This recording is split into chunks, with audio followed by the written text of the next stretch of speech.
Engineer Shashank. Engineer Shashank on this platform of Atal AICT sponsored 5 days FDP Faculty Development Program on Basics of Electrical Vehicles, which I hope will be very much useful for all the participants who have joined.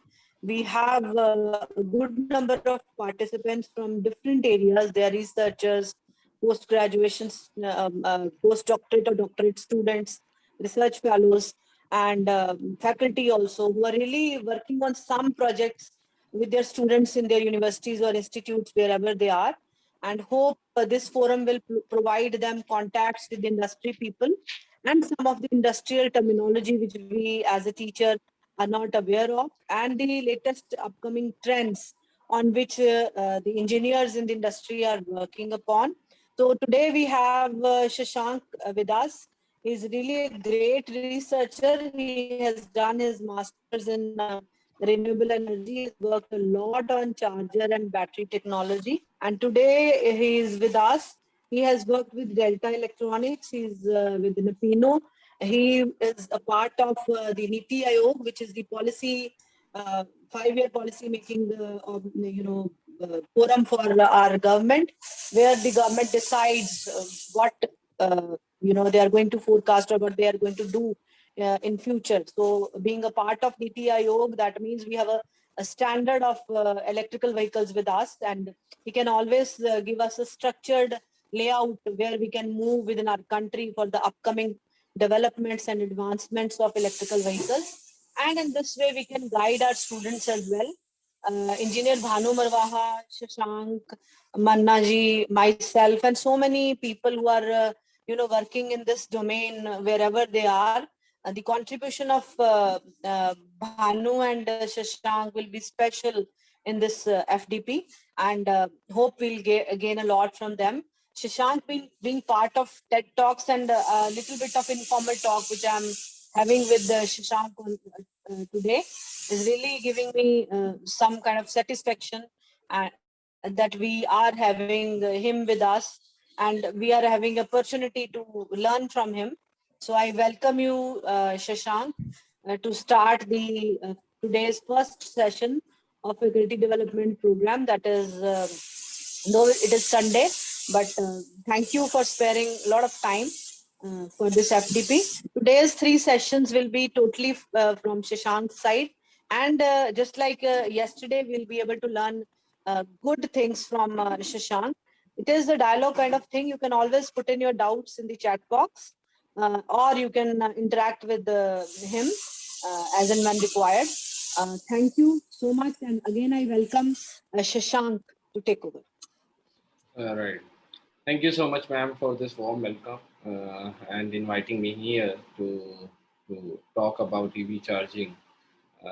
Thank you so much, all other faculties. Thank you, Bhanu, to bringing me here and to introduce with Dr. Gagandeep, ma'am. So it is pleasure to talk about EV charging today, and I hope my insights about EV charging will give you in-depth knowledge as in EV charging infra usage, EV charging standards, their technologies, and the market know-how. So that I would try and explain. So moving forward, so I would like to share my screen. Probably if I'm allowed, Gaurav sir. Right. Allowed, sir. I allowed, sir. Sir, you are the co-host. You can share your screen, sir. Right. Yes. Right.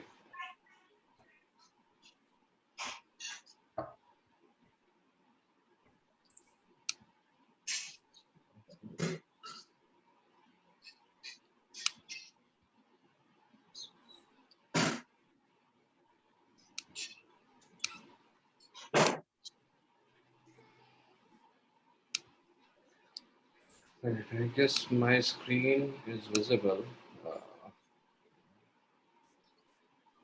Let me put up in this.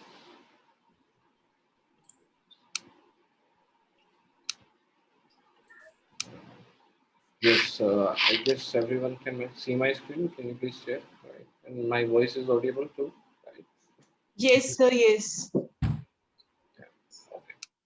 Fine. So moving forwards, so we will talk about EV charging as a first session. So it's all about charging technology. So actually, just giving you insight about EV charging, it is very much needed that I would give you a cross topic insights because it would help you to understand the things in more detail. And even I would suggest participants if they have any query about anything, they can just pu- ask the questions in between the sessions. I don't mind even, right? Or they can write the questions in the comment box. I would try and answer those queries, right? In that way we can start and we can make this session as an interactive session which would help us to learn and to discuss more about EV charging. Even if any of the participant has some sort of ideas that is worth to share here in this platform, then I would happy to hear that. Right? Thank you so much. I'm just starting today's session. So it's about charging technology. So giving you insight about the EV charging technology from the beginning, from the scratch.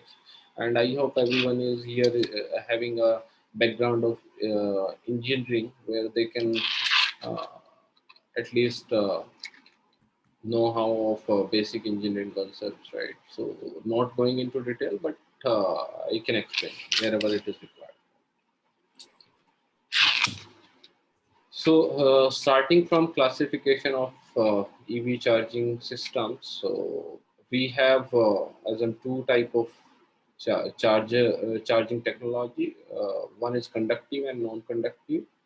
Wherein we know if a technology is conductive, it does mean there is a connection, physical connection, I would say, wherein the contact of two systems would be required. That means if you are plugging in any system within power source, so it requires some sort of connection in terms of cables, right? So that cables are being used as a medium to flow of electricity, flow of communication, and the communication is happening between the one side of vehicle and to the charger, right? So charger and a vehicle is connected through a wired cable, which we call conductive charging system, where we are just charging through the cables, right? And under the conductive, because battery swapping is another thing, which is part of EV charging infra ecosystem only, wherein we swap the battery from uh, in a rack or in a box, right? And we can put up in our vehicles, right? So these two things, and another comes in the new and advanced or upcoming technology. We used to call it pantograph. So pantograph, because it is also a conductive charging, wherein communication happens non-conductive, but the power flow happens through conductive. So when I'm saying there are two parts of EV charging, which is one is the power, second is the communication, right? So I'll explain why communication and is needed, and the power, of course, we are charging it, so it does mean we need to charge this. Uh, we need to charge our vehicle, let's say, because we are talking about EV charger only. So vehicle has a battery, right? So battery is being charged.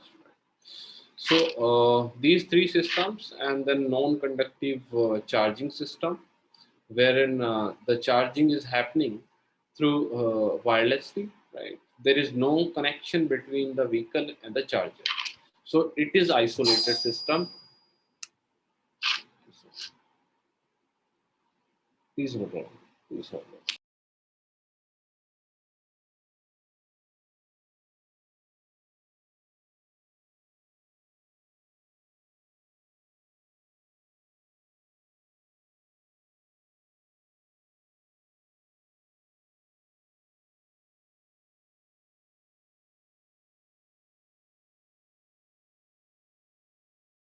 Yeah, I'm so sorry. So I was talking about non-conductive charging, wherein the charging is happening through wirelessly. The power is being transferred through wirelessly. So it's a wireless power transfer concept, wherein induction, electromagnetic induction, using that we are transferring the power from a transmitter to receiver. The transmitter is a resonator, right? So the resonator conducts or switches that energy, and then receiver on the vehicle side, which takes that energy as an input, right? And also the side by side, the communication is being happened through any medium, any technology like Wi-Fi, like Bluetooth, or like NFC. So there could be a number of technology that can be used. So as a standard way system or the open access system, so the Wi-Fi is being preferred because the high bandwidth is required, and that could be communicated in real time basis without any interruption, and in a long you can say in a large area network. So there's a classification on the basis of the charging type. Then we can classify the EV charging methods on the basis of the source, and then further their output power. So on the output based EV charging, we have divided the charging phenomenon into AC and DC. So the vehicle is always capable to take both kind of power, that AC and DC, but there is some limitations, right? In case of AC, because when you just transfer the AC power into a vehicle, so it get converted. Certainly, the battery is going to charge using DC, right? So we need to convert the AC into DC anywhere. So it could be within the vehicle, and it could be within the outside the vehicle. So I'll just jump in just to give you this, right? So here you can understand the AC charging and the DC charging. So at AC charging, it is always an converter inside the vehicle.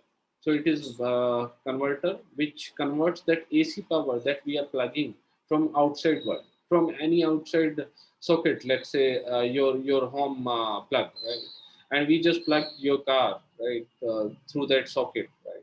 And then onboard charger, which is a component of the vehicle itself, which converts that power into DC, and then DC is going to feed in the battery, right? So when I was talking about the limitations, so limitations of onboard charger is there. So wherein the onboard charger can right now it is maximally configured at 7.4 kilowatt for Indian ecosystem, because as the power of onboard charger, power conversion capacity of onboard charger is being increased, so the cost of the charger is also get increased. So that's the reason this has the limited capacity up to 7.4 kilowatts. So the cost is one of the factors. There are n number of factors.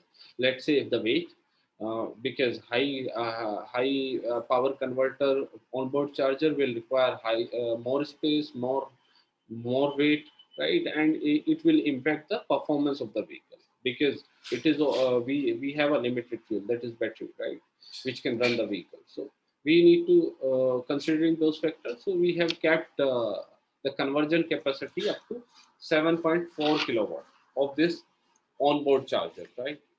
And then on other side of it, DC charger. So DC charger, when we have a off-board charger converter unit, which converts the power AC into DC outside the vehicle, right? So when, because it's a off-board charger, so we can convert any capacity of the power into DC because it is outside the charger, and we can feed directly to the battery.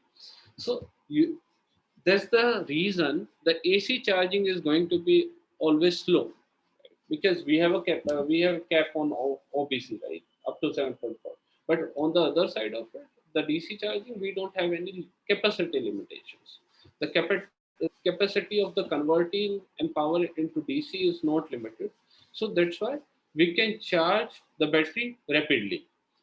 So it depends on the battery taking capacity as well. It depends on the charger capacity as well. Let's say, for example, if our battery is rated at 1C of let's say 30 kWh, right, and the charger is capable to provide the power up to 30 kilowatt, right. So the power from the charger can be transferred to the battery into 1 hour. So that's the basic C rating concept, right? As we increases the C rating of the battery, so C rating is the battery charge taking capacity. So if it is 2C and the power outside the vehicle is available up to 60 kilowatt, because we have considered the 30 kWh battery, so the battery could be charged in 30 minutes. So in that way, we as we increase the C rating of the battery and the power conversion capacity of the charger, so it will automatically reduce the time of the charge. So in that way, you can reduce the battery charging time and can.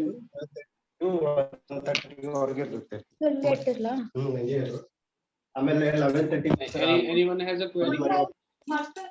ಅದೇ ಹೇಳಿದ್ನಲ್ಲ same 2 ಅಂತ ಹೊಡಿ. Sir, which is more impactful, AC charging or DC charging?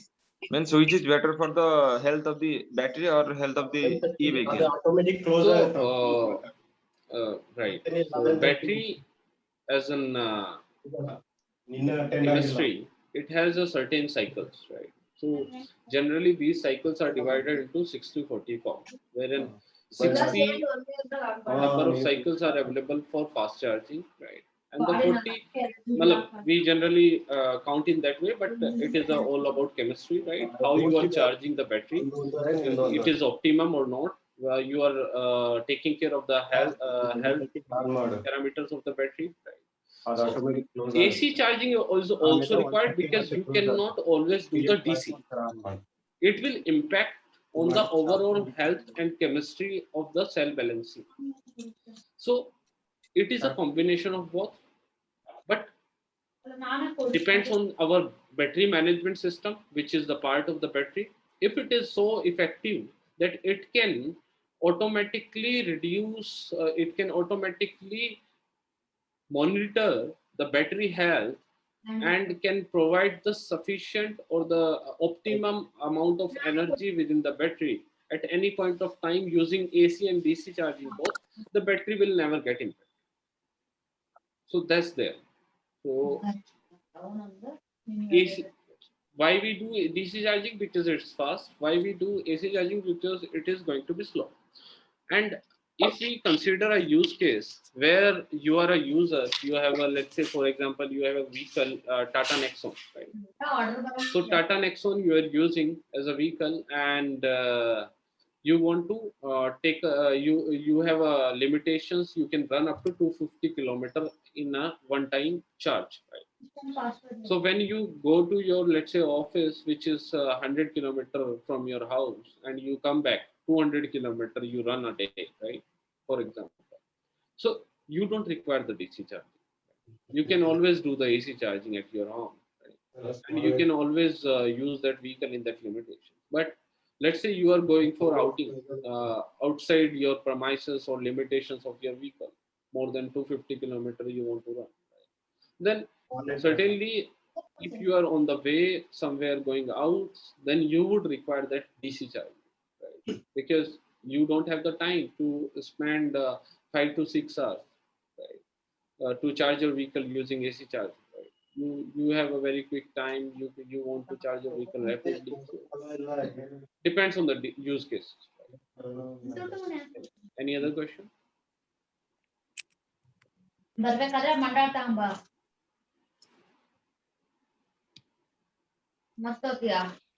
Shall I continue, Mr. Bharat, I guess?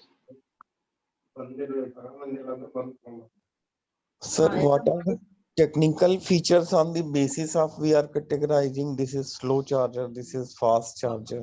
So as I mentioned, the technical features are limited with the onboard charger conversion capacity, which is 7.4 kilowatt in few vehicle cases and 3.3 kilowatt as a standard OBC component of any electric car. So when you have a converter which can convert only 3.3 kilowatt energy per hour, it does mean that you can charge 3.3 kWh in 1 hour, right? And if your battery is of 30 kilowatt, 30 kWh, right? Then you can charge your battery in 8 to 9 hours fully, 0 to 100. Sir, So means it is nothing to do with AC or DC with that voltage. Voltage, minimise ಮಾಡಿ the battery has its voltage, right? So the onboard charger is converting that power into the voltage which is required by the battery, or offboard charger is doing in that way. sir, we can have the same option for both option for the same vehicle, sir. It is by default. It is by default that the vehicle will come with both the options. You can plug Okay. DC, you Okay, can okay, plug sir. AC. Okay, depending upon the requirement. Not the requirement, it is by default. Okay, okay, sir.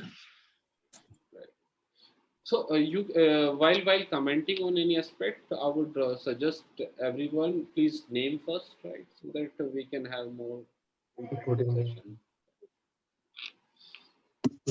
Right. So I'm just continuing myself, right? So we were at. So I just explained you about the AC and DC things, right? What is the difference and how? What are the comparisons and everything. So I hope you have understood my point. ಅದಕ್ಕೆ so ಅಲ್ಲ ಅಲ್ಲಿಗೆ ಅನ್ಕೊಂಡ್ರೆ ಅಲ್ಲಿ ಬರುತ್ತೆ I would request everyone after commenting, please mute your mics. Would be better for everyone in the session. Please mute.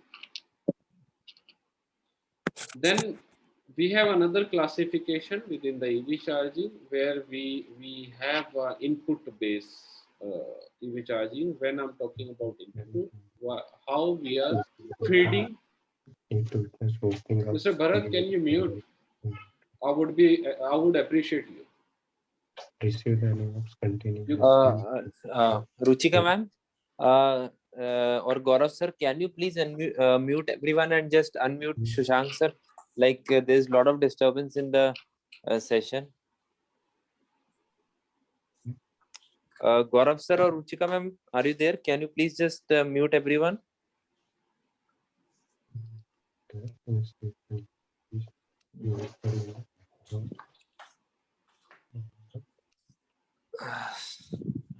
Sorry everyone, we will first let's mute because otherwise the flow will break.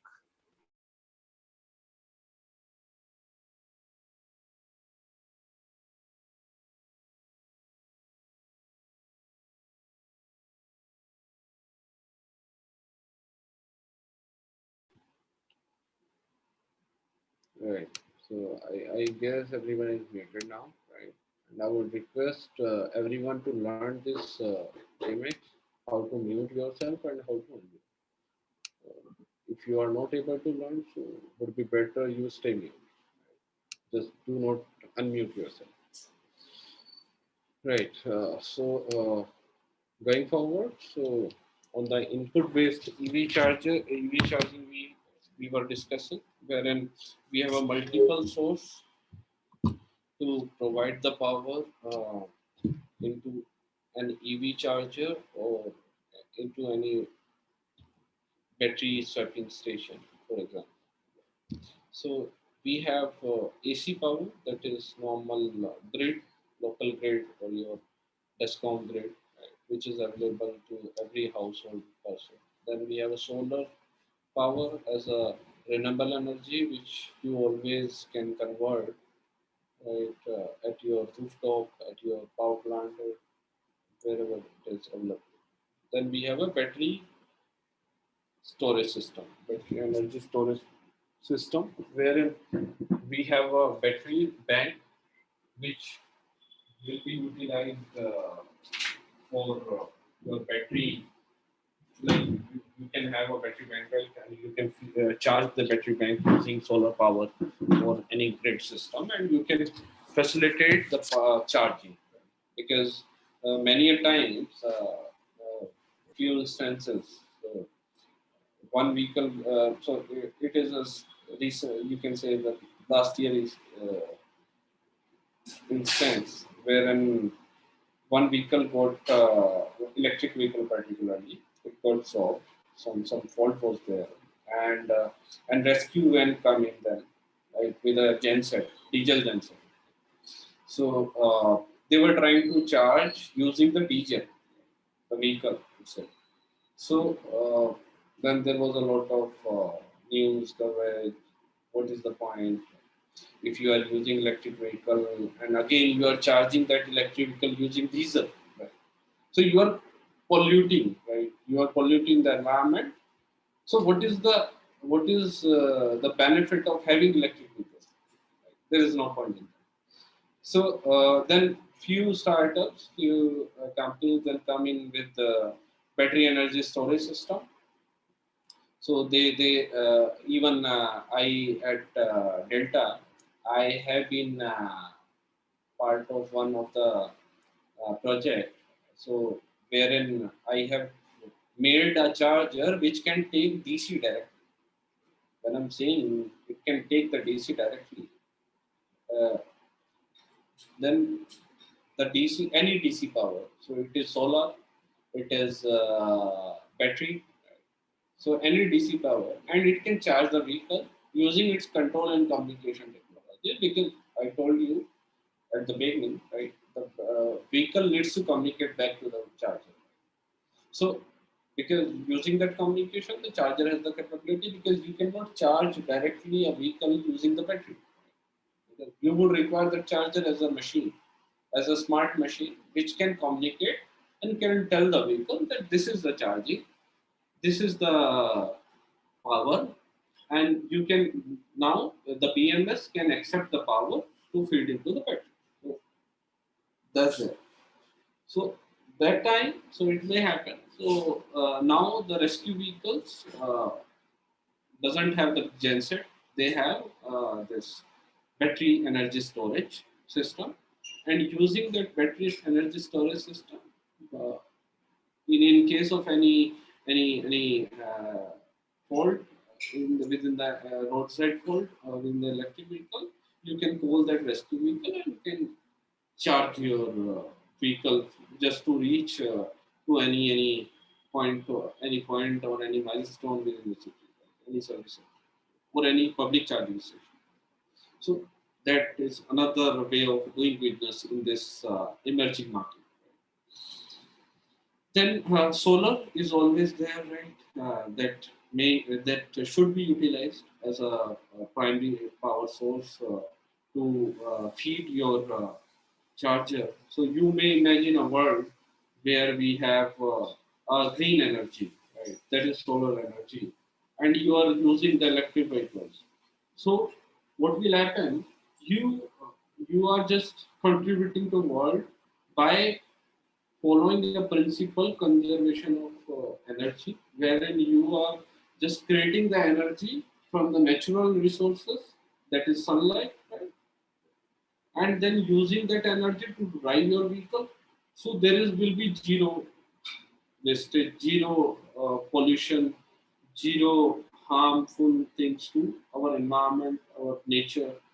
So going forward, this could be the vision, or this is the vision actually, to take this journey forward as an EV ecosystem. Then we have a normal grids, right? AC grids which are available locally, and DC chargers at public stations, at any commercial place, at any roadside highways, and everywhere. Right? And the AC home-based charger, the DISCOM could initiate that process of installing a charger at every home. Right? They're like you are getting a connection for your household supplies, household equipment, right? So similar way, you will get a connection for EV charger at your home. So there will be a separate meter for that. So that's the policy part. So wherein all the discounts are agreed to that. So under which there is a clause of EV tariff. So the EV tariff is there, that EV, using that EV tariff, you can get the electricity at subsidized rate to charge your electric vehicles. So when I'm saying subsidized rate, so it will be somewhere around 4 to 5 rupees per unit. So the connection you may get from DESCOM, right? You can visit your DESCOM and can ask, sir, we have an electric vehicle, we need a electric vehicle charger connection to charge our electric car. The DESCOM will facilitate. So that's, in the metro city, it is there as a like, it is not organized yet, but in some other way, it is principally has been floated out by our body CEA, Central Electricity Regulatory and Authority. So CEA is driving this as a policy and for regularization for every DESCOM, and you may take that document along with you while going to your DESCOM, so that the DESCOM people, or you should not suffer while going over there, because many of the DESCOMs are not known to this concept. So that's it. So these are the primary classification of the as a EV charging system. Then moving forward, we will discuss about some I just explained, but I'll try and emphasize again what are the different things within the electric vehicle, right? So as I just mentioned, we have an onboard charger, we have a battery, which we are saying onboard energy storage. Right? We have a power converter, because we are driving the transmission of the motor. So we have a motor as a primary function, right? A power converter is a controller, basically, which converts that battery power into the power which is required by the motor. Because motor, there are a number of n number of types of motor. You can say BLDC motors being used, SRM motors being used, right? AC synchronous. These are the motors which requires the switched power from the battery. So the switching could be done using that power converter of the controller. And then using the onboard charger, we can charge the battery, or we can directly charge the battery using offboard charger. And there is another concept of wireless charger. The wireless charger will charge the vehicle wirelessly. So it is an inductive power, electromagnetic induction. And then moving forward, I would explain you later. So there is another way of possibility to have the pantograph on the vehicle. So recently, I have been part of one of the committee of National EV Charging, where we are working on the pantograph standards formulation for India, where every bus will be having a panto on its own, and then there will at any you would say station or any bus stand, so there will be a panto down, right? Using that panto approach, you can just park your bus to the station, to the bus stand, and can charge your buses. So because panto is for high capacity charging, like the power would be more than 350 kilowatt. So the high current up to 400 ampere. 400 ampere, the voltage up to 1500 volt. So that's the power levels of the pantograph. So that's why just to feed the power more rapidly into the buses, so the panto approach is there. Right. So then going forward, so the basics mode of charging, which are the standard modes that are being used. So we have 4 modes as a standard, right? So these 4 modes drives and defines the method of charging from any charger to from any vehicle. So mode 1, what it says. So you can see a vehicle, you can see a charging socket or the AC socket, normal 3-pin socket. It could be normal 3-pin socket, which is at your home. So you just plug a cable, right? A cable to the socket, and just plug the other end of the cable to the vehicle. So using that, you can just let me have my pointer. Yeah. So this is the inlet part wherein we have a AC socket. Using that, we are plugging a cable, right? So that cable can be plugged here, and other side we have a AC socket at vehicle side.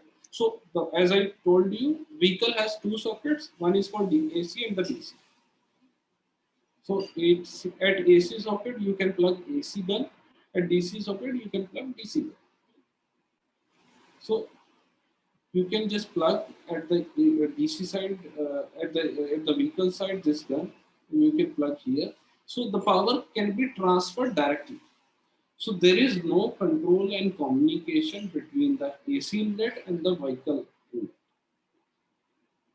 So it's in just plugging in a cord from one part to other.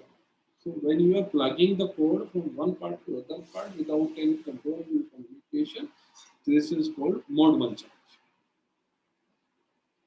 For example, if you charge your scooty at your home, so you just plug a adapter, electric scooty I'm talking about. So that adapter itself, so till the adapter there is no control and communication. After adapter there could be a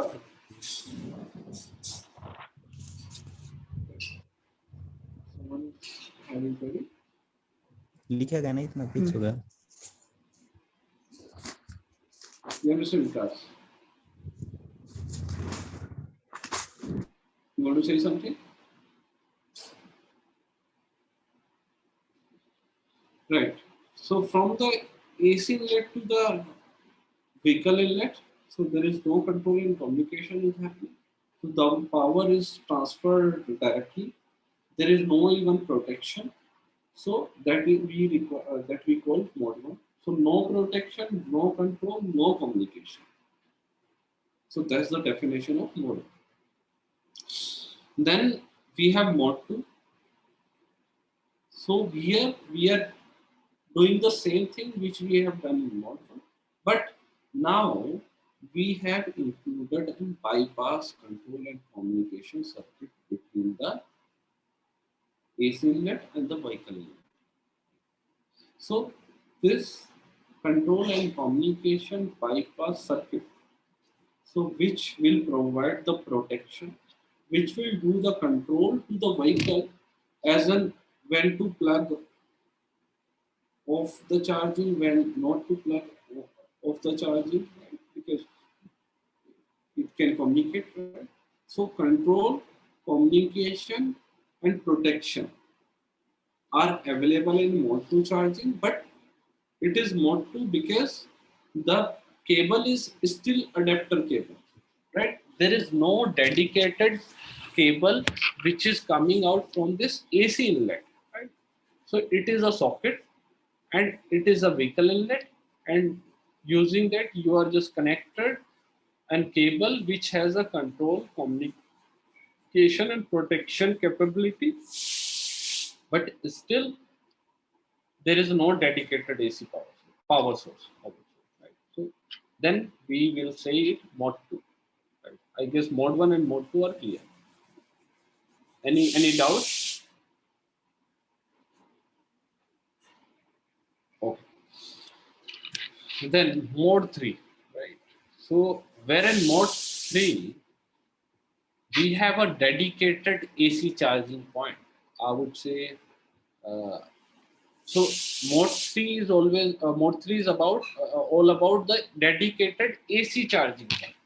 So it's an AC charger which is dedicated or which can be used for charging the electric vehicle. No other application or can be done by this dedicated AC charger.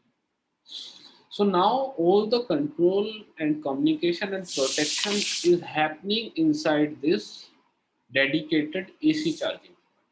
So in mode 2, you can see the control, communication and protection is happening up in a box, which is in between the vehicle. But here, it is happening at a dedicated AC charging point, and that dedicated AC, using that AC dedicated AC charging point, you can plug your vehicle. So here you can see there is a two-way gun, right?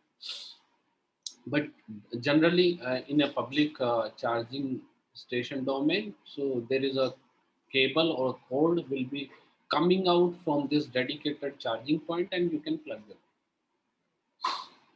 So could be either way. So it's an adapter cable, and but it could be dedicated. Sorry.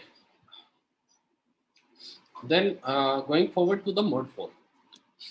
So the picture tells everything itself, right? So we are converting the AC power into DC. So mode 4 is all about DC. We have a dedicated DC charging point where the conversion is happening at this machine, right? This box. The AC power is being converted into DC using the rectifiers, using the IGBT step. We will talk about that. How the conversion of power happens within the machine. So from the AC and DC, it is being converted. There is a controller within the charger, right, So- which controls. Oh. Shashank, Yes, please. you are a bit lower. People are facing problem while listening. Voice is low. Can you increase the settings? Okay, let me just okay. Can you hear me now? I guess it's fine. Is it fine? Satyajit ji, Isha.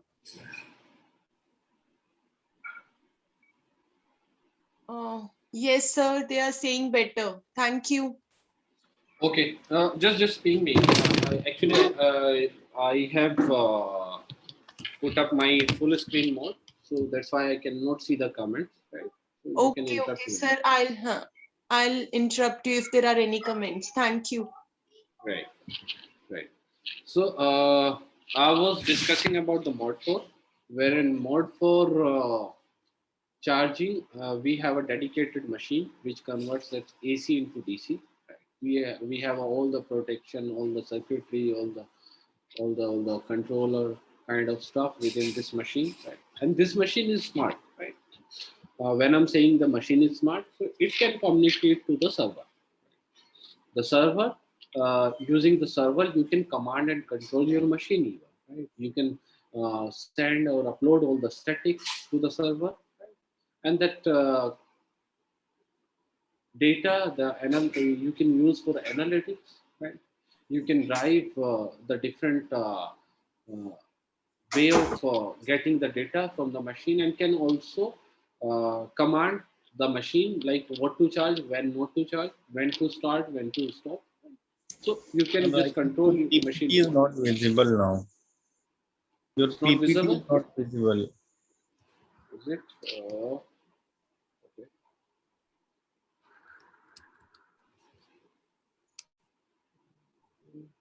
I have a good bandwidth of internet. I feel. Is the problem with happening with everyone? Can please someone please confirm? No, sir, it is Presentation is visible. okay. It is visible, sir. Screen is visible. So if it's screen, so whoever is facing the problem, please check your internet connection bandwidth. There might be a problem; it may miss, right? But as everyone is saying, it is very well visible. So I guess I will be continuing, right? And my voice is Visible only, sir. right. So we were at Mod 4. Right? So I was talking about the further smart things of this machine. The machine could be controlled and command from any remote location because it has that capability to communicate on real-time basis to any server, to any host, to any application, web application, mobile application, right? So the phenomenon of communicating from the machine to any server is being driven by the open standard, which we used to call OCPP. We will discuss that standard in our next session because the standards that session is kept specifically to discuss about the standards. So that OCPP, using that OCPP, we can communicate, command, control that machine, charging machine on the real time basis. So after that machine, the power is flowing out from using an standard guns. Right? These are these guns which you can see here. These are the standard guns. Right? So these you can see here. You can see so these are the standard. Right?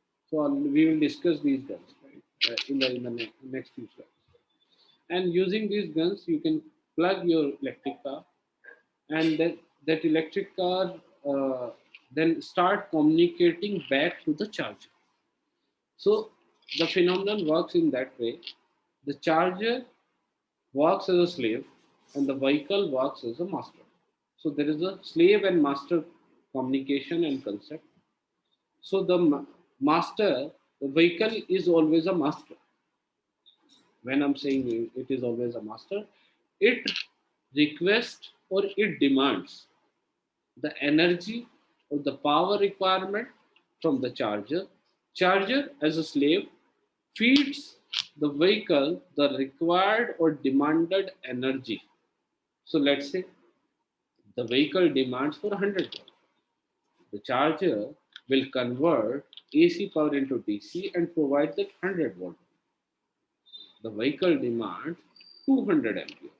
The charger will optimize its current level or enhances its current level and will feed 200 ampere into the vehicle. So thus the power is being flowed out from the charger to the vehicle. Vehicle always demand, charger always facilitates. So it's a demand and supply, always a demand and supply.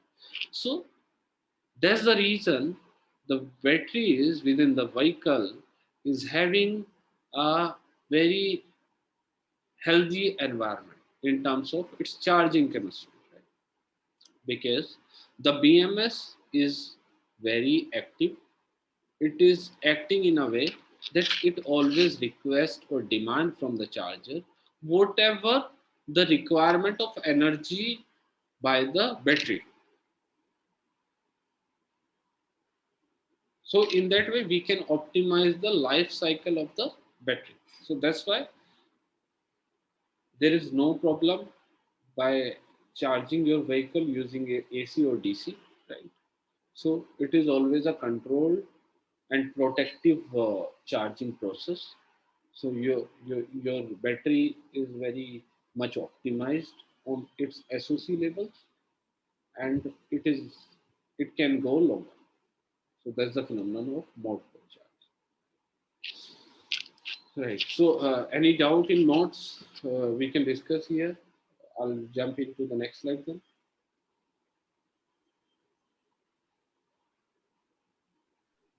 Sir, in mode 3, I don't understand. Means when AC go from supply to vehicle before going to battery, there is some system to convert it in DC, or directly through AC we can also charge the battery. Right. So Raghvendra ji, I guess you haven't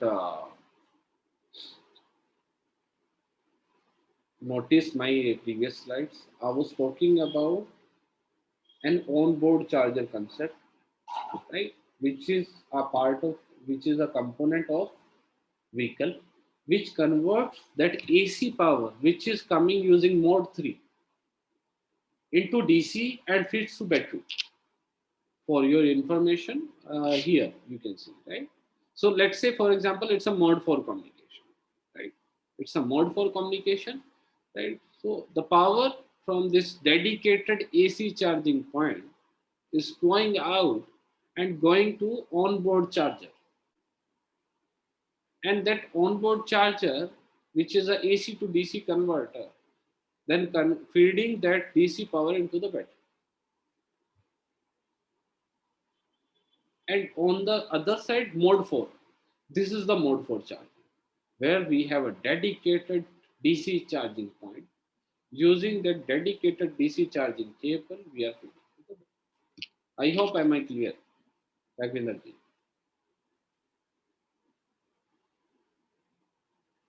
Yes, here it is clear, but in Right. mode, actually, I'm not unable to understand.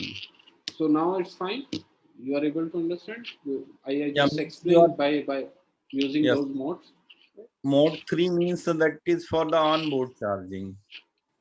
Actually, mode 1 and mode 2 is also for onboard charging, Yes, yes, because it's always a AC terminal, yes, yes.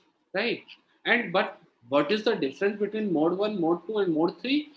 Mode 1 and mode 2, no protection, no control, no communication, mode 1. Protection, control, and communication, mode 2, but no dedicated charging point. Dedicated charging point, protection, control, communication. Dedicated DC charging point, protection, control, and communication. Okay. Actually, control and communication mean just the display of few parameters, no? Sir, not display the few parameters. While charging, there is a process of handshaking. The charger handshakes with the vehicle. So, because as I just mentioned, the vehicle communicates back to the charger. So when vehicle is communicating back to the charger, it will give some commands, right? As in command, let's say the command could be, you have vehicle will ask to the charger, do you have earthing? If earthing is there, the charger will respond, yes, there is a earthing. Earthing detection is done, right? Second detection, do you have ground? Do you have GFD? Do you have SPD? Right? So these type of command and control, these type of communication happens from the vehicle to the charger. If it is bypassed in case of mode 1, so the charging will not happen in the smart vehicles, or I would say the today's vehicle. Whatever the vehicles which are running on the road, the mode 1 charging is not possible. Only mode 2, mode 3, and mode 4 charging is possible. So, sir, if we will talk about any charging station, whether it is required to have all the 4 modes or just any one mode? So what are the charging for that? Right. So if it is a charging station, that means mode 4. Public charging station will always be on mode 3 and mode 4. It is by default as a policy. You cannot have mode 2 or mode 1 in public charging station. Means in EV, are there 2 kinds of the socket? One just to plug directly for the DC and one for through the AC? Yes, there are 2 inlets always in the vehicle. Okay, okay. One Actually, for AC and one for DC. So far, I haven't seen the EV. That's why I'm asking this. No worries. So I'm here to resolve all your queries so that I would you can say influence you to buy EV in future, right, for your community.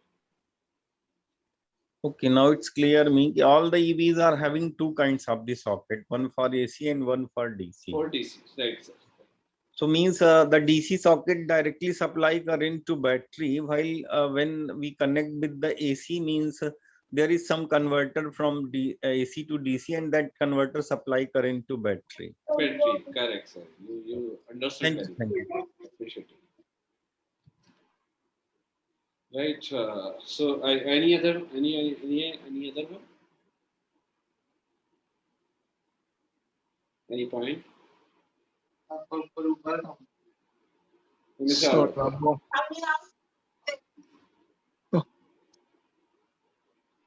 Alok, Mr. Alok, do you have something to say?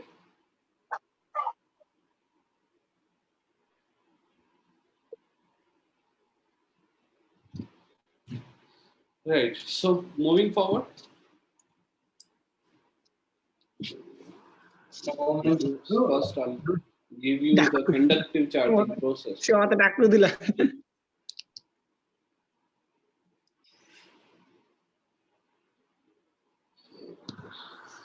The headings are described, so sorry for that. So you can just consider it the same. Here it is conductive.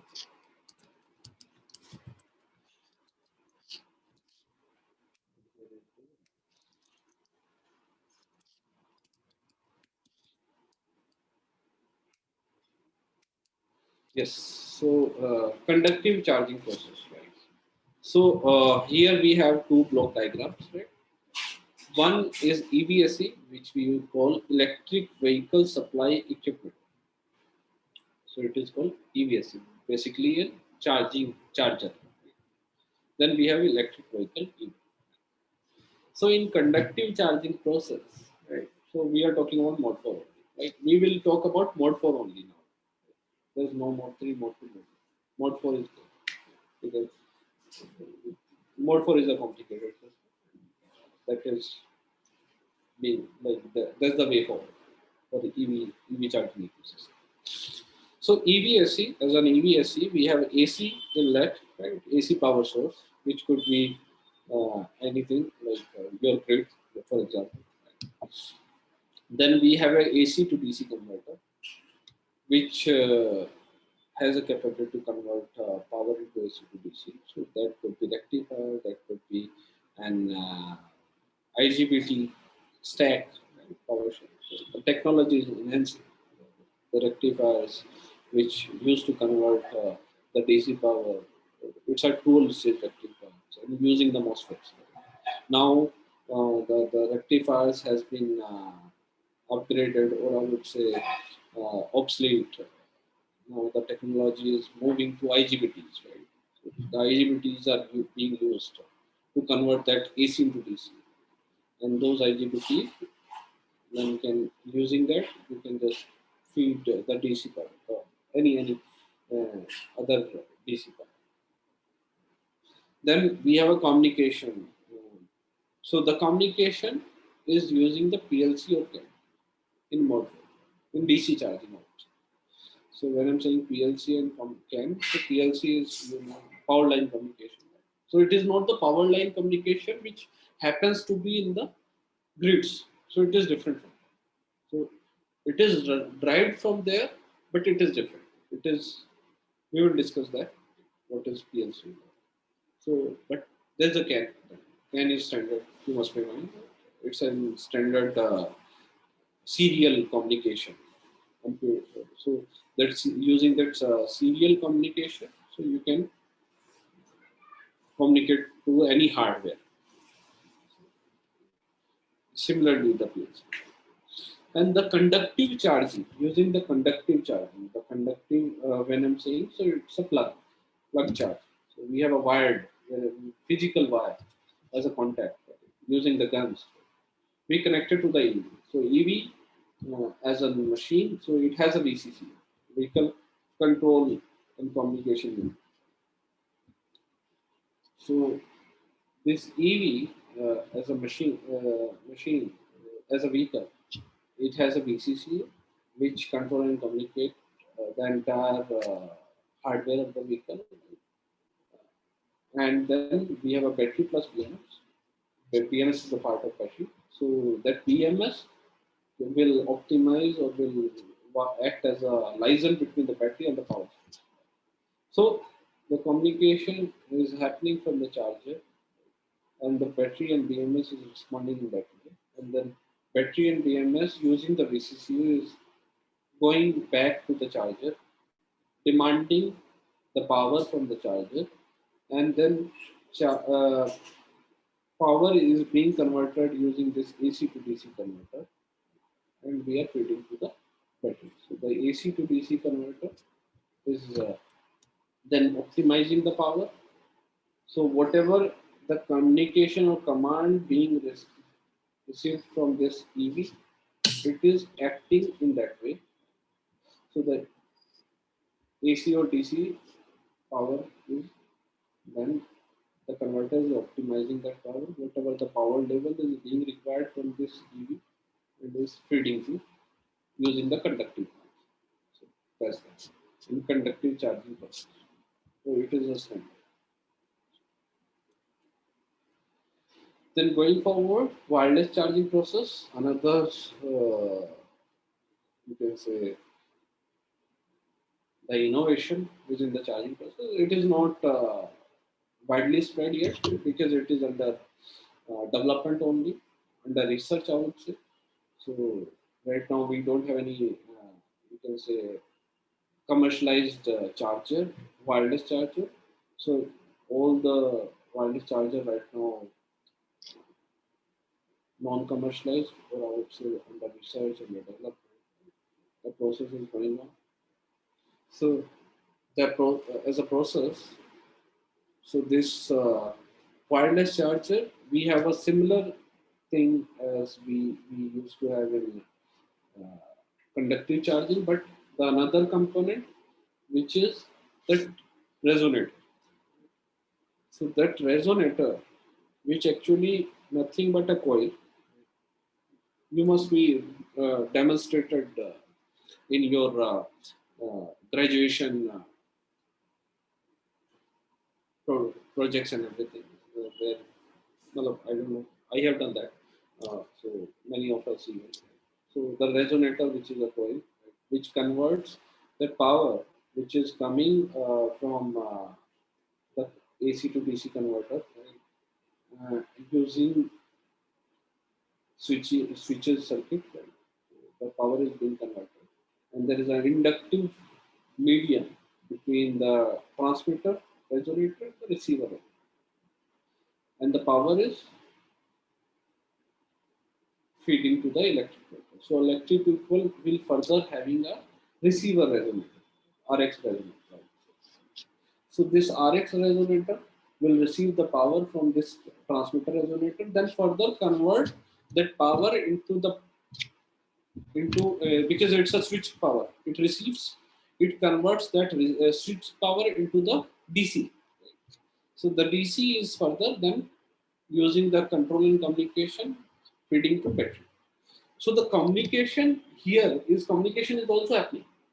So what we have replaced the conductive path, that is the wire. The wire we have replaced the power wire, wire. We have replaced using the transmitter and the receiver resonators. And apart from that, the communication is happening using the Wi-Fi or Bluetooth kind of communication. So the vehicle goes in to any charging point, wireless charging point. Right? It communicates in the same way it is communicating in the conductive charging. Right? So it will always demand and supply will be happening. So the vehicle will demand in same way that it was demanding in the conductive charging process. And the demand will go to the EVSE. The EVSE then further will optimize the power. The transmitter resonator will convert that energy wirelessly, transmit that energy to the receiver resonator of the electric vehicle, and then further that energy is being converted and feeding to the battery. So that's the same process. What we have changed? We have changed the power transfer process or the communication process. On the communication side, we are using the Wi-Fi, and on the power transfer side, we are using this resonators. So that's the typical block diagram of wireless charging process. I hope you have understood, right?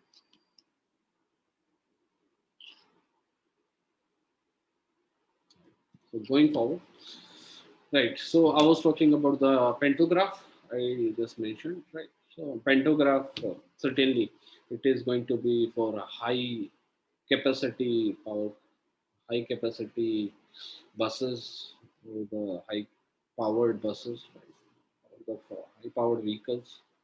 not the four-wheelers, right? Because four-wheelers don't have the capacity to hold such a kind of heavy systems on the roof. So this is the Pento actually. This is a Pento. You must have seen this Pento on the railways. Right? The rail engines or the metro is working in the same way, but the rail and the metros are moving. So we have a line over it. You must be seeing that grid on any railway station, right? But here we have a stationary system, a stationary pantograph, where the pantograph is stationary, the charging station is stationary, and they are, let's say, installed at any bus depot or any bus stand, right? And the bus will go and will get connected. It's an in conductive charging process, it's a human application, human requirement. So wherein we are just plugging and gun into the vehicle, right? So, but it's a automatic. The bus will go, the driver will push some buttons, right? And the Pento will be up, the Pento will get connected, and then you will be further transferring the power from the charging station to the bus. So very basic concept. So as an you can say the safety measures or the points that would require. So there should be a radio connection, because certainly the communication will be there between the bus and the charging station. It is always there, right? In the same way, we communicated into the conductive charging. We communicated into the wireless charging, right? So in the same way, we will be communicating here. So it is a radio connection. Then handshaking procedure, right? The handshaking will be done in the same way. Right? There will be a resistance measuring, isolation measuring between the bus and the charging station. And so there will be some checks within the buses, whether buses stop or not. Right? So that will be controlled and commanded by VCC. Right? So if the bus is stopped, right? And the position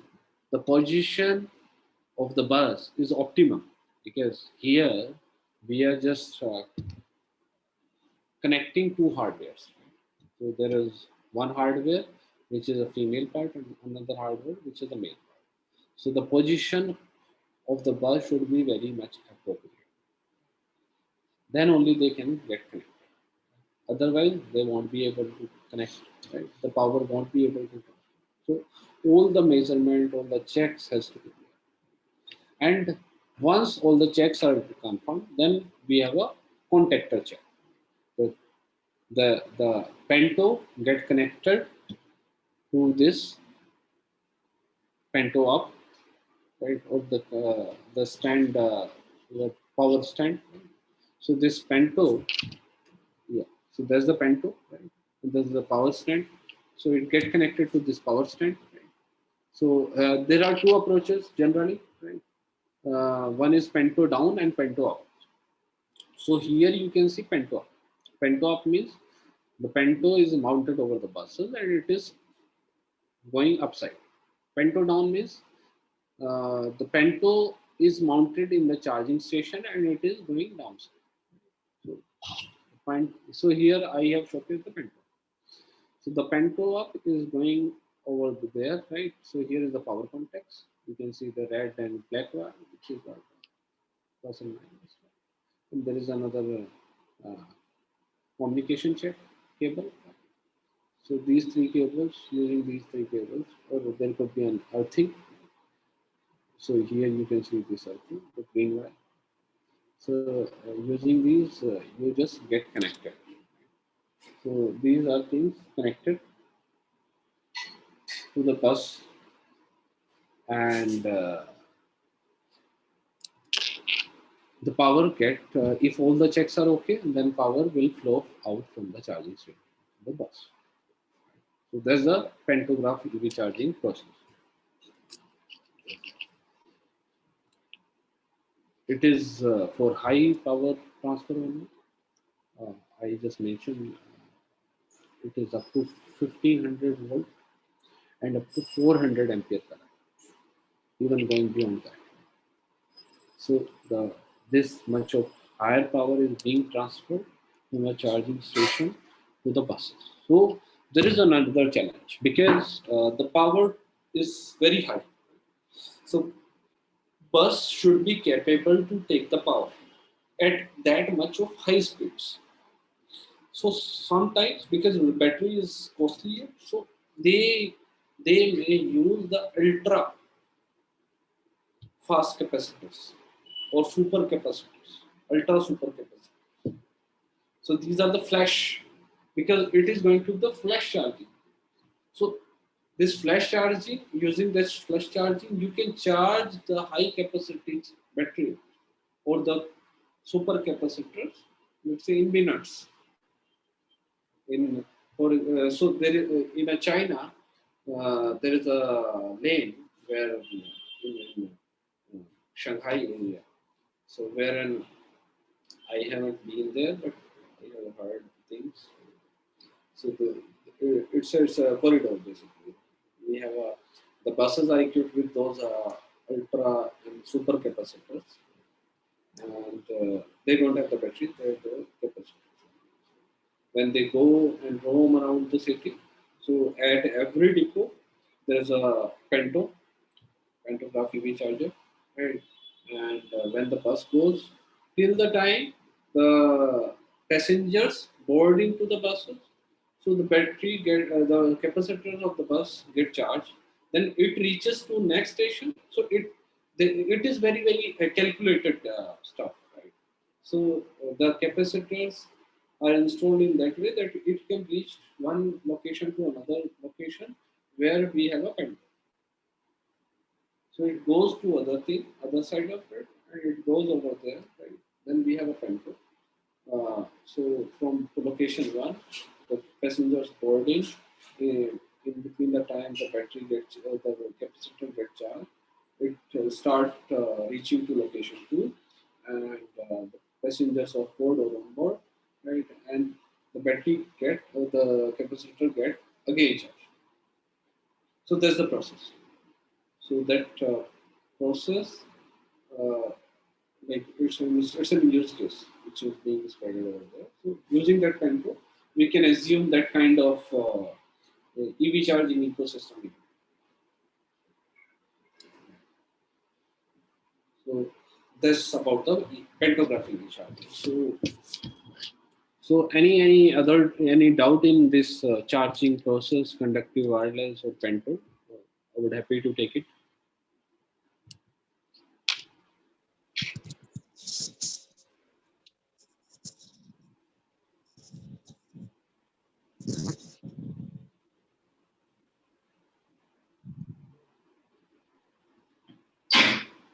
So is it a system designed for buses only, or for cars also there is some system? It is for buses, sir. As I just mentioned, it's for high capacity vehicles, heavy vehicles, buses and trucks, right?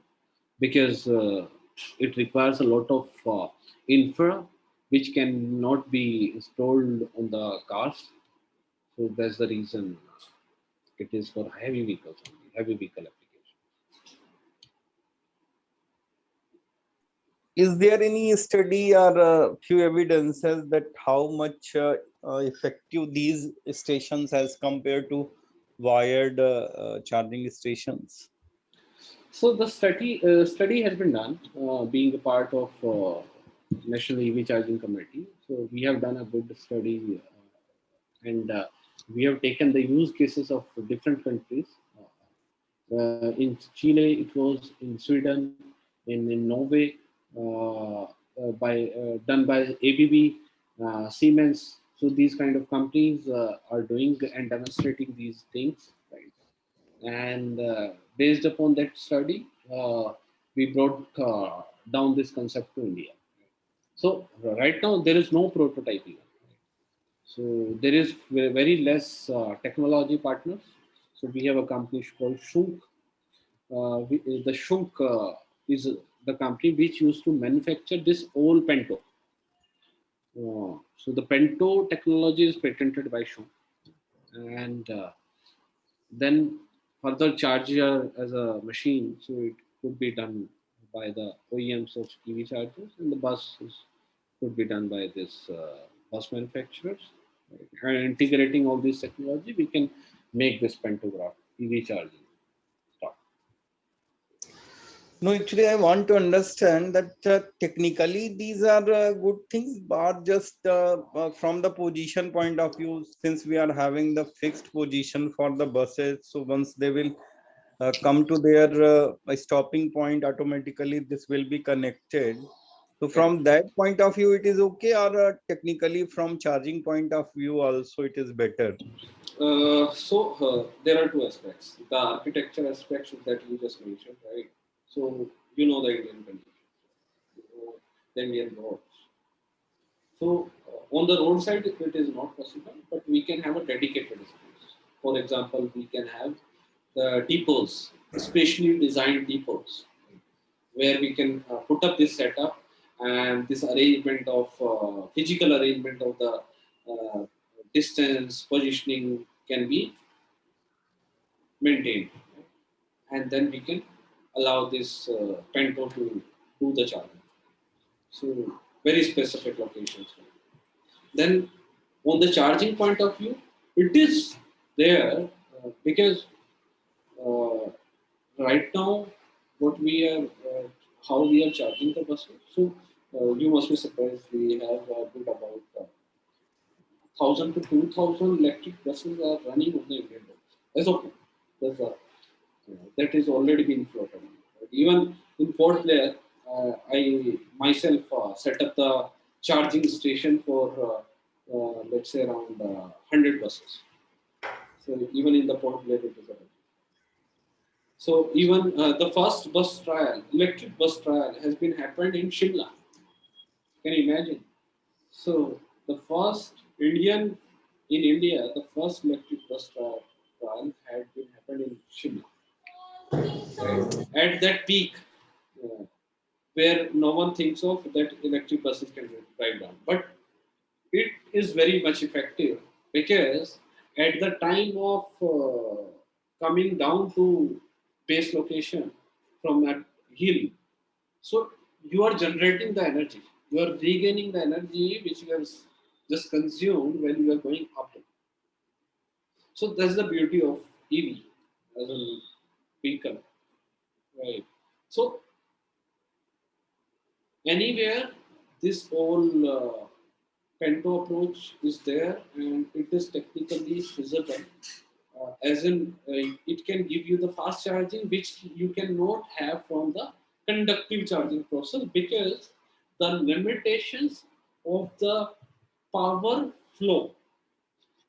So for example, right now we in the EVSE we have a charger which can draw the energy from the charger to vehicle at 200 to 250 ampere, not beyond that.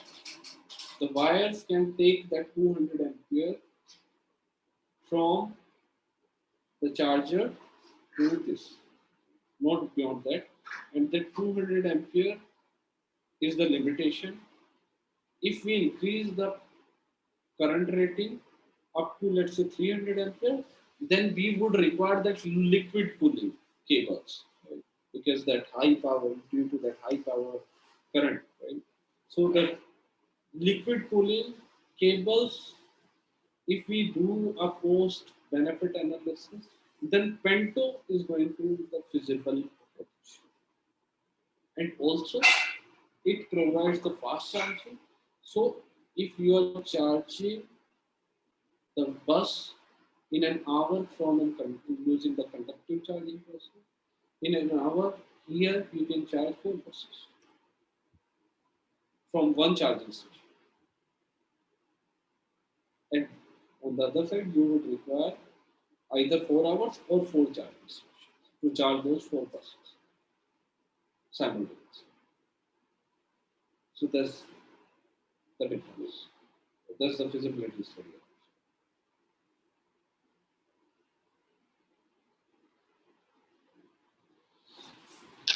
Right. So I hope the doubts are clear, right? Then we can move forward.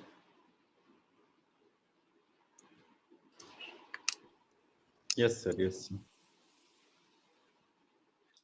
So then let me give you some guns. Right? Yes. So now we will talk about the guns. Right? So these are the guns. You can see the architecture and the look and feel. That's why I took up the images. So these are the guns we used to do the we use for EV charger. From EV charger to EVs. So EVs has the inlets. So it's a male part. The female part is that installed at the electric vehicles. So these are the AC guns, right? These are the AC guns. You can see. So it's a you can see IEC 60309. You must be seeing it at your home even. So it's an industrial connector, normal industrial connector, right? So this connector is it is non-communicative. You cannot communicate using that. So comes under EC standards. Then we have a IEC 62196 type 2. This is the gun which is being used in India and the European countries. And then we have a SAE J1772, which we used to call type 1. So it is the for USA. It operates at 120 volt system. Right. So this is on the 120 volt system, and then we have a 240 volt IEC 6196 type 2 and IEC 60309. So these are the AC systems. Right. So in India, so we are using the IEC 6196 type 2 as a industry preferred standard or as a universal AC standard.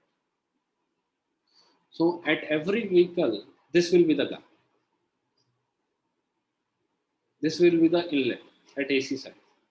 Every four wheeler, not the two wheeler, three wheeler, because two wheeler, three wheeler are not standardized yet, right? So they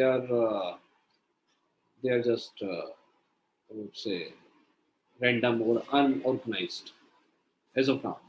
Moving forward, they may, but right now they are unorganized.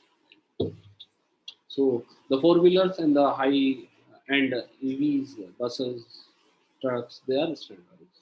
So these will be the standards. So this is going to be the AC standard. On the DC side, we have three standards.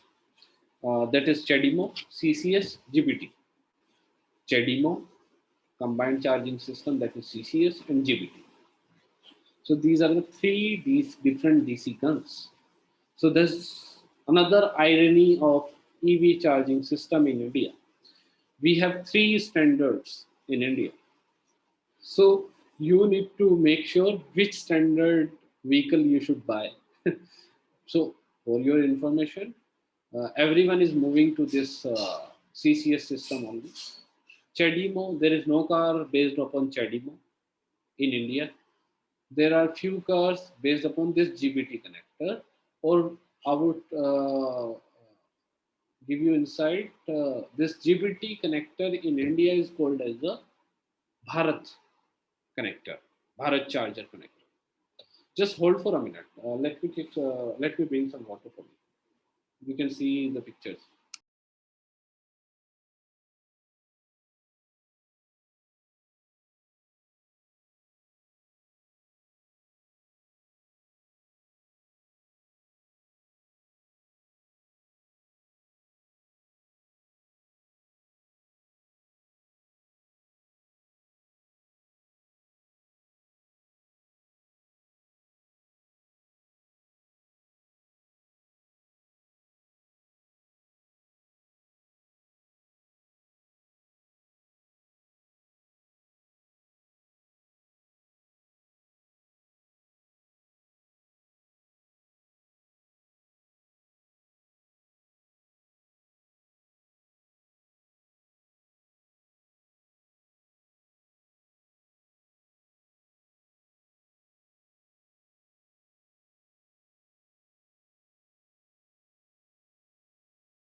Yes, so sorry.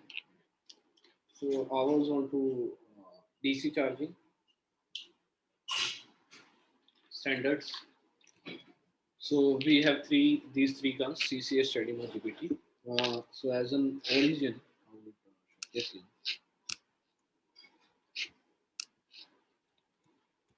Yes. So here you may see the origination of these guns. So from where it comes? So the CCS is originated from the Europe. So it's an IEC standard.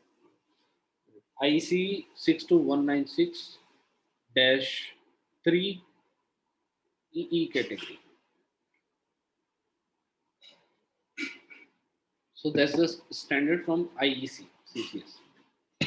And then this CCS standard is being adopted worldwide in US, in South America, South US, and then in India, and so that's that. And then CHAdeMO as a standard, it comes from Japan. It's a Japanese association. CHAdeMO is a Japanese association which has introduced this standard to charge the vehicle. Right? So CHAdeMO is charge CHA, the move, right? As a abbreviation, right? So charge the move. It's Tell you on now. Dr. Ram, you want to say something? So CHAdeMO is from Japan. GBT, which is a Chinese standard, and we have adopted GBT standard as a Bharat standard in India. Initially.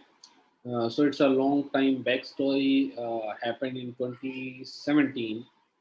So when the EV charging movement has been started in India, and there was no standard in India, even no one was educated just to get the insights about this, right?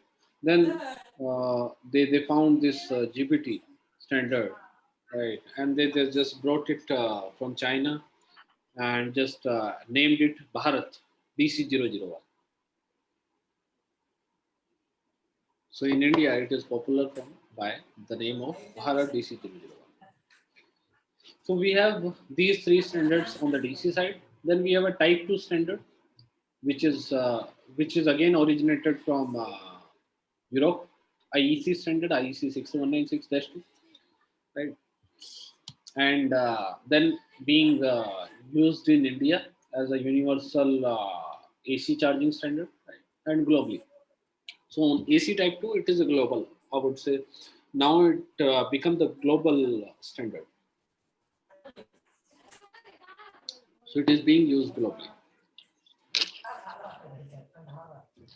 So we also these are the DC and the AC, right?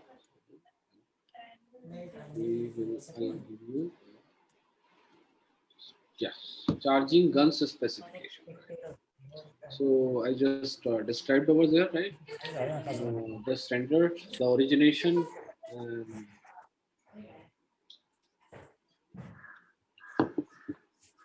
now the specification, how much power they allow.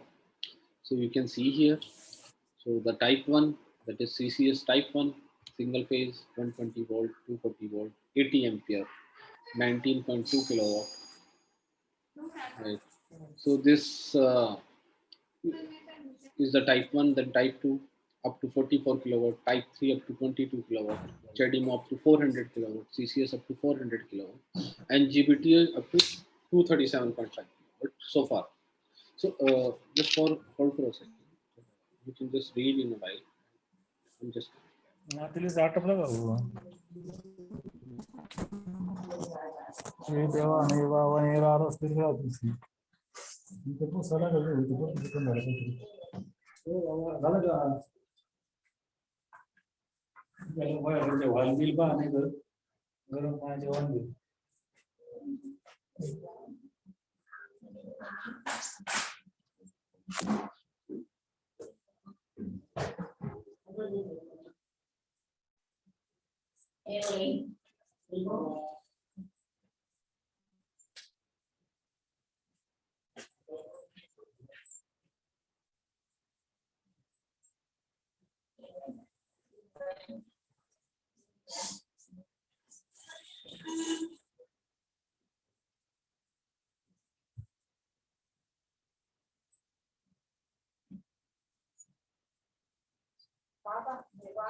Right. So I hope you have read the specification, right?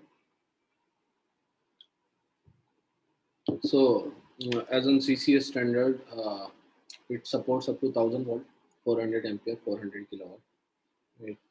And the GPT standard up to 950 volt, 237, 250 ampere, and 237.5 kilowatt. And CHAdeMO is up to 1000 volt, 400 ampere. Well, then there is another standard which we used to call CHAoG.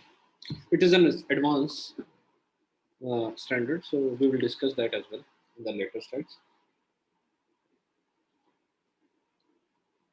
So these are the different connectors which we used to plug in our vehicles, right?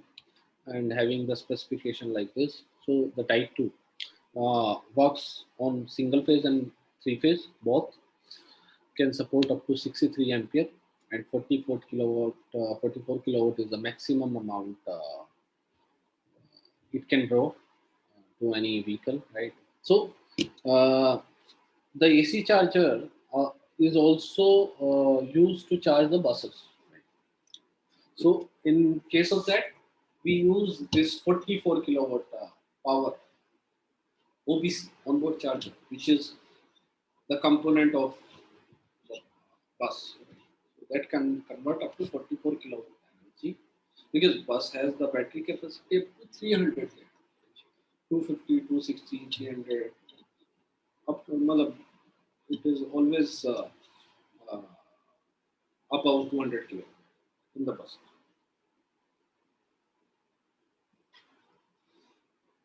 So then type 2 has this, type 1 19.2 kilowatt. It's a US, US based connector, not works in India. Type 2 originally we have adopted, and then type 3 AC single phase, three phase. So that's all about the charging guns in specification. If you have any doubt on the guns, please let me know. Otherwise, I'll move forward.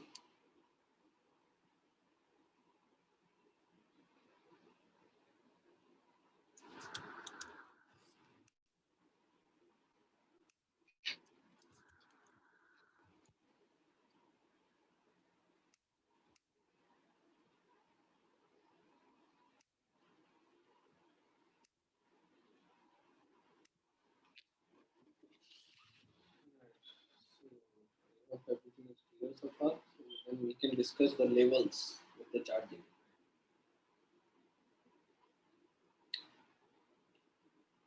So these are the levels which are defined initially.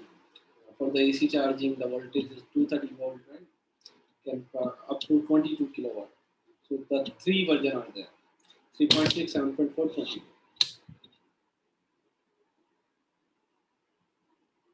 Right? And the usage is residential and parking. Right? So residential, we can have this AC charging point at your home. At public places, we can have a high capacity DC charging point at 22 kilowatt. So two-wheeler DC charging point. So it is defined out in a voltage band of 50 to 120 volt DC.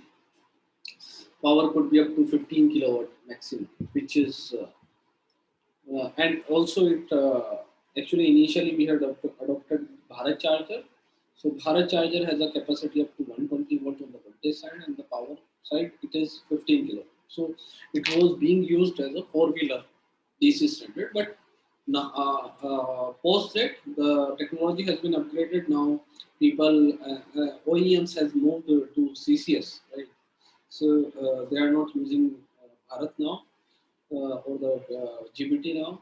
Right? So now it is become obsolete for four-wheeler, but it is being utilized for two-wheeler. So two-wheeler, because initially two-wheeler has to be charged on 48 only. 48 was the standard system for two-wheeler. But now they are working on high capacity, high voltage levels up to 120 volt. So they may utilize this Bharat charger for their vehicle charging. Right? This may happen. Then four-wheeler DC fast charging, right? The voltage is up to 200 to 1000 volt. This is the band actually. So this band, you would surprise. So every charger is which is installed, it has the band either 200 to 500 or either 200 to 1000. In that band, in that in this much of variable voltage, they can give. They can give you any voltage in between this range. So that's the beauty of this machine. So you don't have to worry about the voltage level. If you require 280 volt, then it will convert and give you that 280. If you require 580, 520, 350, whatever, it will convert and give you without any constraint. Then on the power side, so minimum voltage or minimum power which is required is 25 kilo. And the usage could be highways, fuel station buses. Sir, some voice quality problem is from your side. Your voice Okay. is not. Is it fine now? Probably. Yeah. If you speak little louder, it's good for us. Yeah, certainly. That's right. So I guess now it's fine, right? So that was about the levels of charging, which I just have been touched. So probably you would have that now understanding of the levels. Then going forward, we can. So there's a landscape we just made in the National EV Charging Committee. So wherein we have categorized the overall ecosystem in this way. So there's the normal power. So single phase supply less than 7 kilowatt, three phase supply less than 22 kilowatt. It's an AC.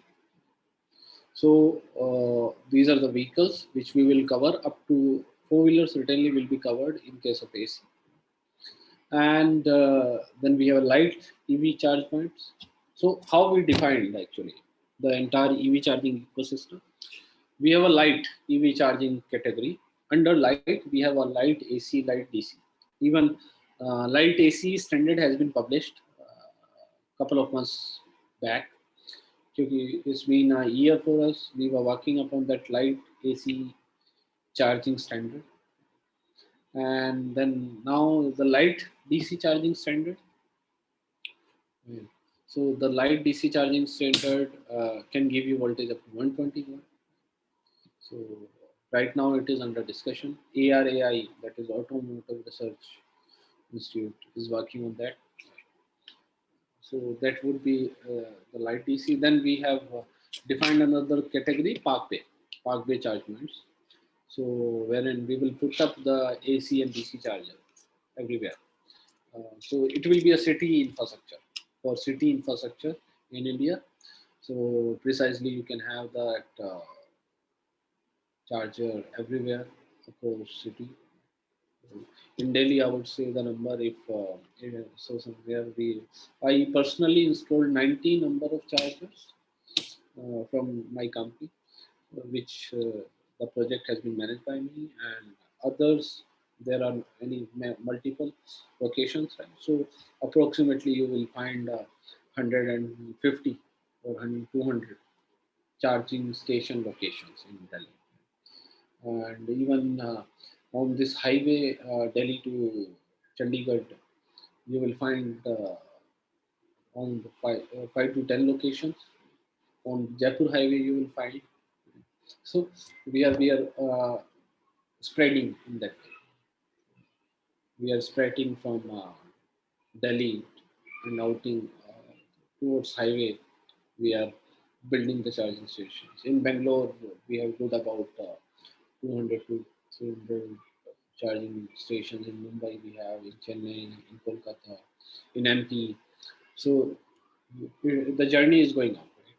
So it is going on. So then we have categorized the high power supply chargers above 50 kilowatt. So when I'm saying above 50 kilowatt, then the high power charging station will be having a power up to 50 to 250 kilowatt. So will be based on CCS, CHAdeMO. So CHAdeMO is of no use, as you know, right? Because no vehicle comes with CHAdeMO gun compatible with CHAdeMO gun. It will be always CCS or Type 2. Then heavy EV charging stations, automated pantograph, so more than 2. Now we have corrected it beyond 350 kilowatt. So because 350 kilowatt system, it has already been developed, conductive. Then Pento, we are thinking to go above 250, above 350, let's say. So in that way, we can do that.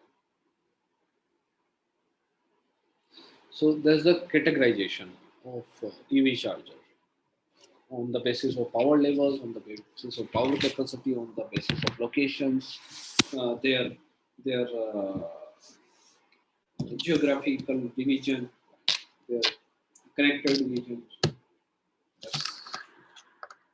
Should we move ahead? Probably, do you have any doubt in this?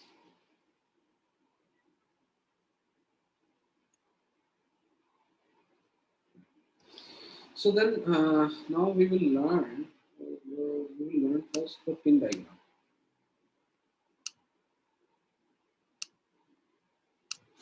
So we will learn the pin diagrams just starting from CCS, which is a DC connector. So we have these are the pins which are there within the CCS connector. So we have these 3 communication pins, 2 power pins. So the 3 communication pins in which we have 2 pins through which it communicates the PLC.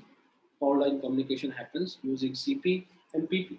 CP is control pilot and PP is proximity pilot. So using the CP, we used to control and give the commands. So CP happens to have CP and PP initially acts as a handshaking pins, where all the handshaking procedure comes in. So how it happens? So first of all, when we will plug, right, then this protective earth pin will get first checked. So if it is earthing is proper, available, and it is detected, then CP and PP started communicating with the charger. It will give another checks like the connector proximity, whether the connector is connected properly or not. Checks like the communication command and the response, whether what happens, the vehicle sends a message and command to the charger. Charger acknowledges back. If acknowledgement has been happened within the appropriate time, even the timing is also a concern.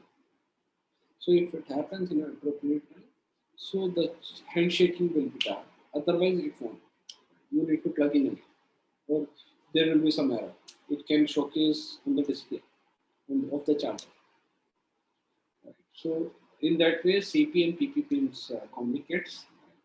So you can see here some voltage and current level is 2 ampere 30 volt. So the pin is designed in a way that it can communicate the signal. This is a signal strength. 30 volt 2 ampere signal it can take from the vehicle and can just take it, communicate back to charger. Similarly, the PP, proximity pilot, it will do the same thing. Then we have our DC pins, DC plus and DC minus. So the DC pins can deliver up to 1000 volt, 400 ampere. So these DC pins used to start for power transition from charger to vehicle. So that's the overall pin diagram. Then we have type 2 pin layout. So that's the type 2 pin layout wherein we have CP and PP post the same. So these 3 pins of CCS2 will be same of type 2. So here another point. So the type 2 and CCS2 can be connected in a same socket, which is available at the vehicle. So the USP of CCS is having that it has a common inlet for both AC and DC charging. Do you understand? So we don't have the different inlet of AC and DC. In case of CCS, right? We have a common inlet. That's the beauty. That's why CCS is more being preferred. So the inlet will be common. You can see the geometry of both. Right? So this part is additional only, the DC part. So this is the DC part which will be additional. These 3 pins will be common. This blank part, it will be filled in this. Right?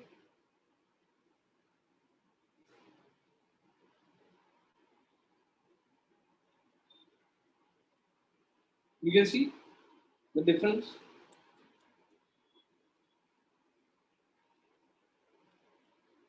So that's the beauty actually of CCS and type 2 AC. So AC and DC guns can be inserted into the common socket which is available in the vehicle.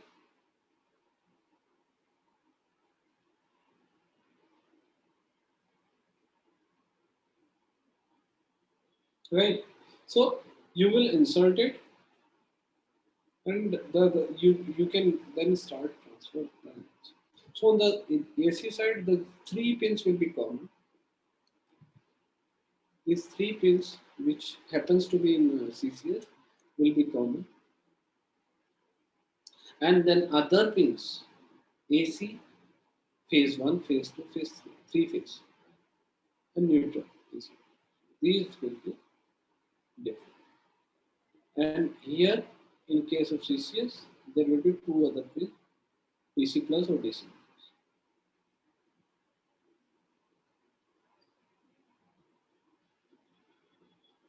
Right? So that's the pin layout of CCS type 2. Any doubt?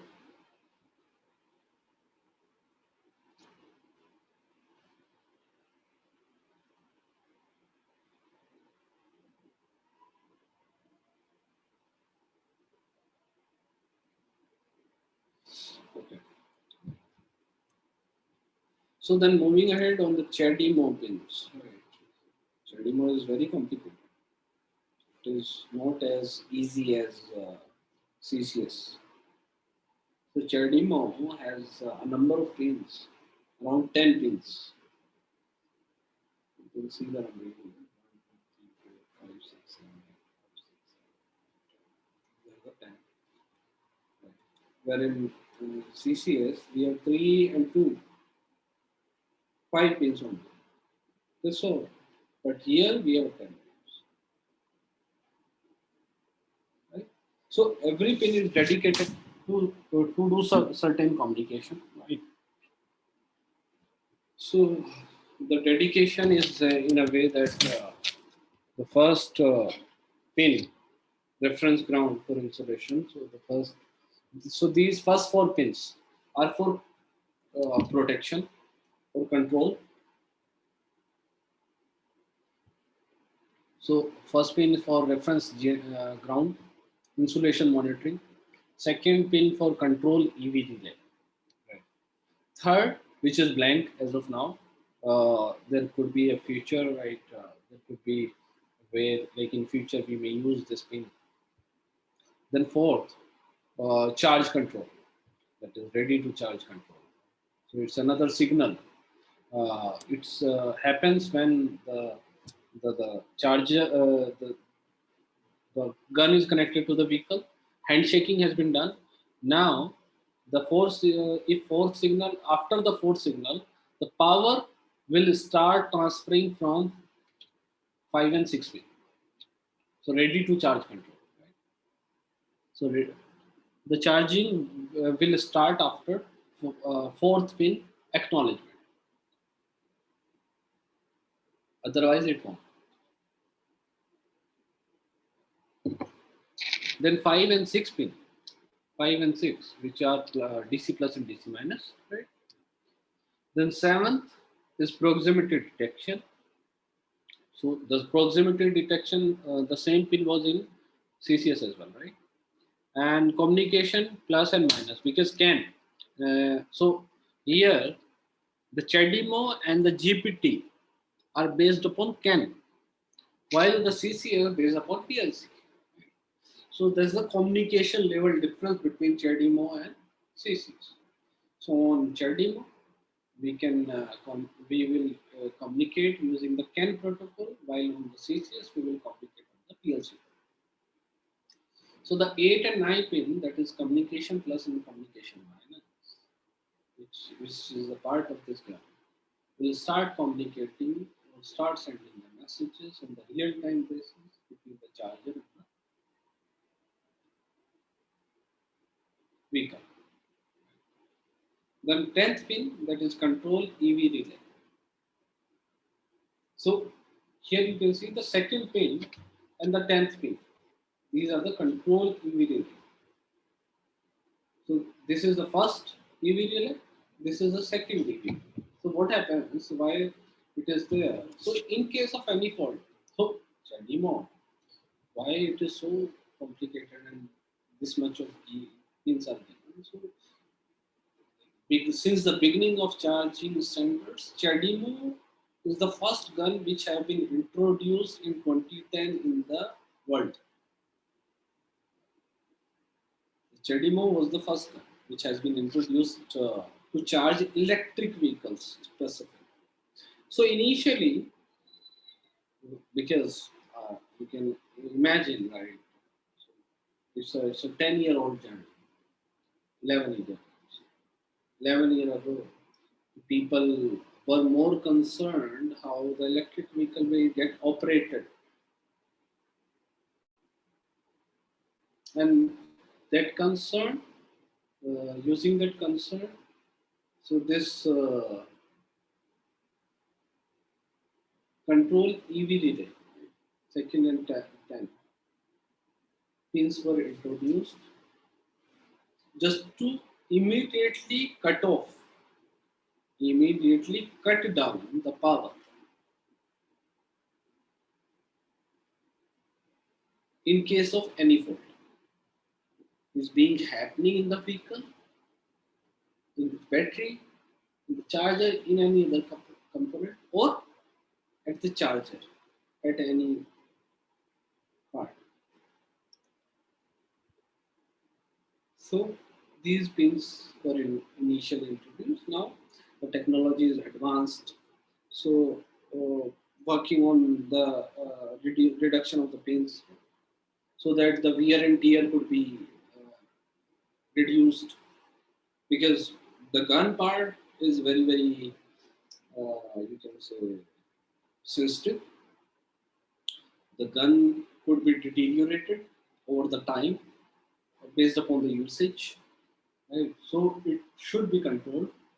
It should be very much safe. Caring is required because of its sensitivity. The pins should not be filled with dust.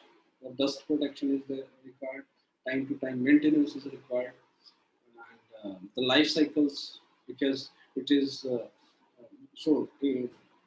as a standard, so the guns comes with 10,000 plus life cycles. So you can insert and plug or remove out 10,000 times. That's the life cycles it has, a gun, any gun. Right. So this is the CHAdeMO pin layout, right? Then going forward, GBT pin layout. We have CAN high, CAN low, right? Then we have a proximity pilot pin, the same way. CAN high, CAN low, because CAN requires two-way communication. Then we have DC plus, DC minus. Another pin is protective earth here, which is separate here. Then there is another pins of auxiliary power plus and auxiliary power.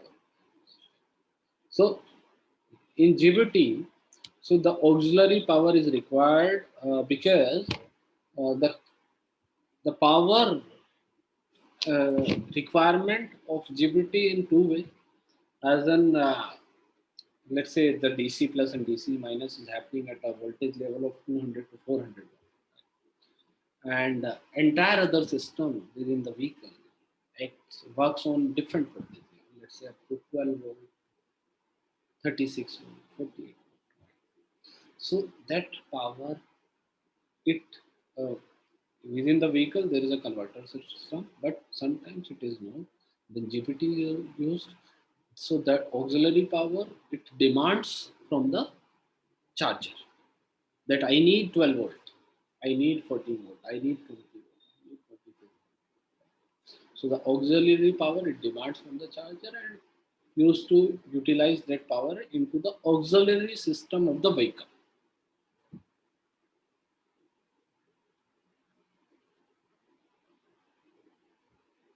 Right. So these are the then further pin diagrams. Particularly, I hope you got good about understanding of these pin diagrams. Then I have few further slides. So I feel that the time is over. Yes, Shashank, we should give a tea break. Yes. Even I would require a breakfast break, right? Yeah. Correct. So, So we'll catch after, up. Yeah, within 20 minutes, let's say, right? Again. okay, 20 minutes. It's 11:20, almost. So let's meet at 11:45. Yes. Okay. Okay, so participants, please join exactly at 11:45 on the same link. Thank you. Right. Thank you so much. We'll start again, right? Yeah.